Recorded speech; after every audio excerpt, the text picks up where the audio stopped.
بسم اللہ الرحمن الرحیم۔ السلام علیکم، میں ہوں گلفام چودھری، آپ دیکھ رہے ہیں IRK نیوز۔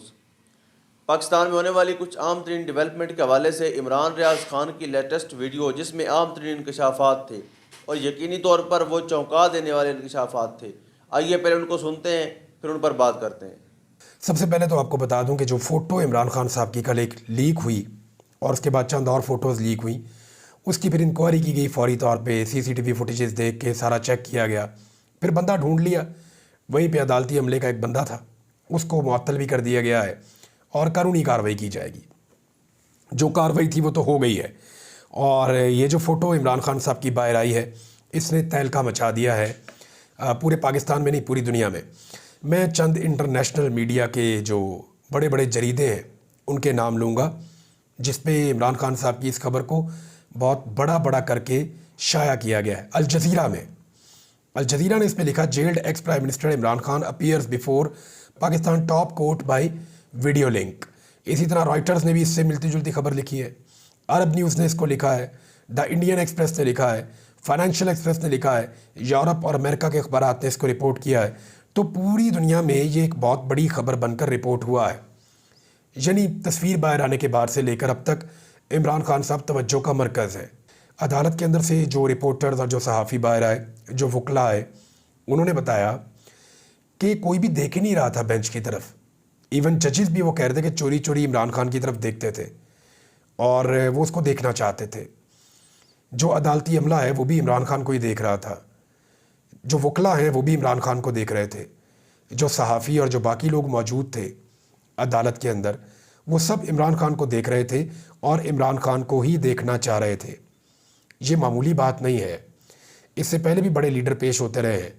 نواز شریف صاحب خود چل کر عدالت میں گئے ہیں، کبھی ایسی پذیرائی نہیں ملی، اور بہت سارے لوگ عدالتوں میں پیش ہوتے رہے ہیں، لیکن جو عزت اللہ تعالیٰ نے عمران خان کے حصے میں لکھی ہے، یعنی اللہ تعالیٰ کسی کو کوئی چیز دے رہا ہو نا تو پھر آپ اس سے لڑ نہیں سکتے۔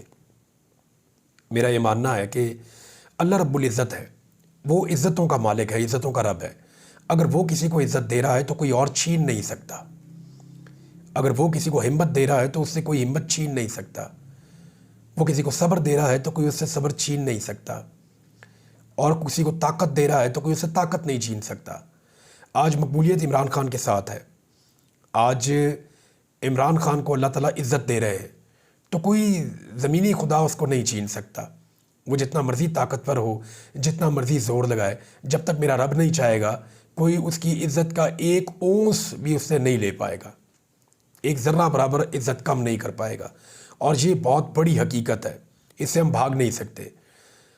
یہ تو عمران خان صاحب کا سامنے آنا، اب انتظار رہے گا اگلی پیشی پہ کیا ہوتا ہے۔ تو یہ ایک نیا معاملہ شروع ہو گیا ہے، اس کو جلد سپریم کورٹ آف پاکستان کو منطقی انجام تک پہنچانا پڑے گا۔ دوسری جانب جو ایک صحافی اغوا ہو گئے ہیں، غائب ہو گئے ہیں، احمد فرحات صاحب، ان کے بارے میں کیس چل رہا تھا اسلام آباد ہائی کورٹ میں۔ جسٹس محسن اختر کیانی صاحب نے پرسوں جب وہ نہیں ملے تھے تو پہلے ہی دن انہوں نے بڑے سخت آرڈرز دیے تھے، اور اس کے بعد انہوں نے SP کو بلوا کر کہا تھا شام 6 بجے۔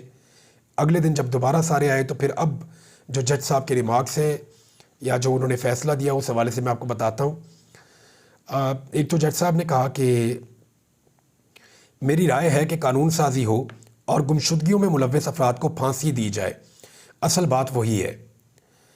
انہوں نے کہا مقدمے کی سماعت کرتے ہوئے senior superintendent police SSP operation Jamil Zafar عدالت کے سامنے پیش ہوئے، اور اس کے علاوہ احمد فرحات کی اہلیہ اور ان کے وکیل ایمان مزاری اور ہادی علی چٹھا بھی عدالت کے روبرو پیش ہوئے۔ دوران سماعت عدالت نے استفسار کیا کہ پیش رفت کیا ہے۔ سرکاری وکیل نے بتایا کہ اسپیشل انویسٹیگیشن ٹیم بنائی گئی ہے، کوشش جاری ہے۔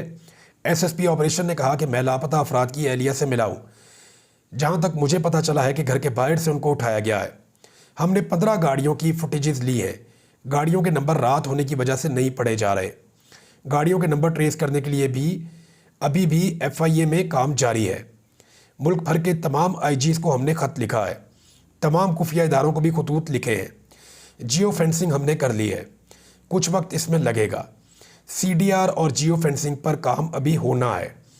عدالت نے پوچھا کہ کبھی ایسا ہوا کہ آپ کو مثبت رسپانس ملا ہو؟